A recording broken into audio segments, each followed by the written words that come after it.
Okay, so this one is part 2 on twice exceptional in depth. Okay, let's go. Educational needs has to be met in order for 2E people to excel in what they're doing and what they're studying. So the educational needs for gifted support, such as advanced or enriched coursework, acceleration in strength areas, as well as independent learning opportunities. That is very important because in universities, you are, even undergrad, you are able to take courses that are independent study, which means you're essentially doing a mini thesis starting from your undergrad, going on to your master's to do a thesis. Would be a lot easier for you to compile the information together to do that. And that you can choose something that is very interesting to you in the topic of in the area that you're getting into in college, and that is something that 2E people excel and do very, very well. So that is very important to think about. Disability, I don't use the word support. Accommodation, extra time, assistive tech. I get extra time, I get start time as well, which means that if I want to take a break, I'm able to take a break. And, through with MBA, there were 2 other people, and we would take turns on the break on the couch. Just lie down, close your eyes for like 2 minutes. It seems a little bit unfair to other people, but it's not, because they don't have the conditions that we do. And, going through a 4.5-hour exam instead of a 3-hour exam because of the 1.5 extra time for ADHD, it is extremely, extremely hard to focus for the 4.5 hours. Like, you need a little 5-minute break, even just to close your eyes and shut eyes. So remember that. All right, structured instruction for weak skills areas. Okay, that includes like personalization of the teaching material, talking to the professor along, blah, blah, blah, blah, blah. Executive function coaching. Watch Dr. Barkley. All right, speech, occupational, or learning support services. Watch Dr. Barkley. Best practices in education. Individualized educational plan, IEPs, or 504 plan. This is, I guess, down in the States. Flexible assessment methods, such as project instead of only exams, like I said. Project, thesis, research, instead of exams. That is very hard to replace, which I tried that, to replace an MBA or a structured master's program or a higher learning educational program.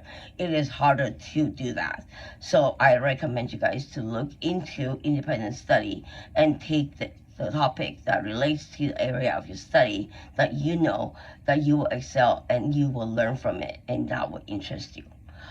All right, so again, disability support, strength-based learning opportunity, reduce emphasis on rote repetition, explicit instruction, organization, and planning skills. That I have a little bit iffy thing about, because ADHD does things on their own time, and just be having a structured classroom setting, it's already hard enough for me.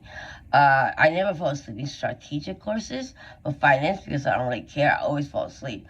But then I wake up when the professor says something, and people laugh at me because they know that I fall asleep in finance classes. And I sit at the very back left, always. That's my chair. Everybody knows that. So I can sleep. All right. All right, let's go. Emotional and social factors. 2 individuals may experience feeling different in both directions. Difficulty finding peers with similar profiles. That is very, very true.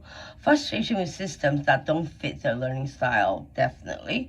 High sensitivity to failure or criticism. I don't have that, because I've always excelled, I guess, and be the best in class. So I not boasting, I'm just saying, it's not me. Strong internal pressure to perform consistently. Yeah, that is true. That is true for me.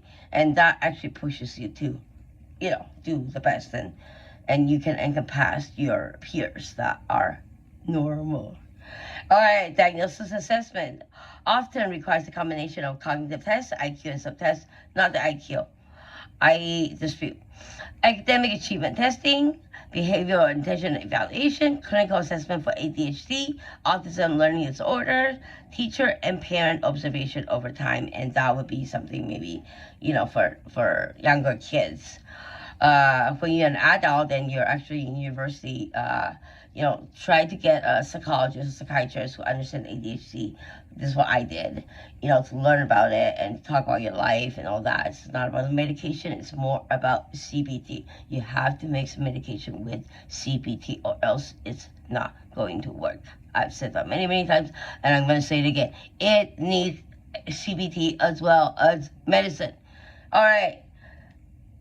So, adult, twice exceptional individuals had stronger innovation or technical skill in their careers. Ongoing organizational time management challenges are still also a factor. Preference for specialized or interest-driven work, as well as sometimes misunderstanding in traditional workplace environment, because sometimes we cross the boundary, and that is one of the issues with ADHD, being expressive, and that kind of crosses the boundary sometimes for other people. And that's so anyways, let's finish it off. So the summary: twice exceptional profile are not contradictions.